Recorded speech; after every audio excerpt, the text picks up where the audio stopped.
Welcome in YouTube channel. Good morning all of you. आज आपण जाणून घेणार आहोत तापमापीविषयी माहिती. घरी कोणाला ताप आला असताना वापरलेली तापमापी तुम्ही पाहिली असेल. त्या तापमापीला वैद्यकीय तापमापी म्हणतात. याशिवाय इतर प्रकारच्या तापमापी वेगवेगळ्या मापनासाठी वापरल्या जातात. प्रथम साधारण तापमापीच्या कार्याविषयी माहिती जाणून घेऊयात. एका तापमापीचे चित्र दाखवले आहे. त्यामध्ये एक काचेची अरुंद नळी असते, जिच्या एका टोकाकडे एक फुगा असतो. नळीत पूर्वी पारा भरलेला असायचा, परंतु पारा आपल्यासाठी हानिकारक असल्याने त्याऐवजी आता अल्कोहोल वापरले जाते.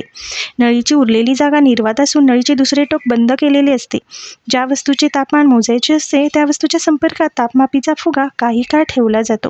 त्यामुळे त्याचे तापमान वस्तूच्या तापमाना एवढे होते. वाढलेल्या तापमानामुळे अल्कोहोलचे प्रसरण होते व नळीतील त्याची पातळी वाढते. अल्कोहोलच्या प्रसरणाचे गुणधर्म वापरून त्याच्या नळीतील पातळीवरून तापमान जाणून घेता येते.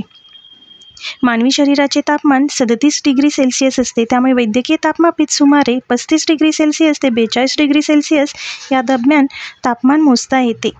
आजकाल वैद्यकीय उपयोगासाठी तापमापी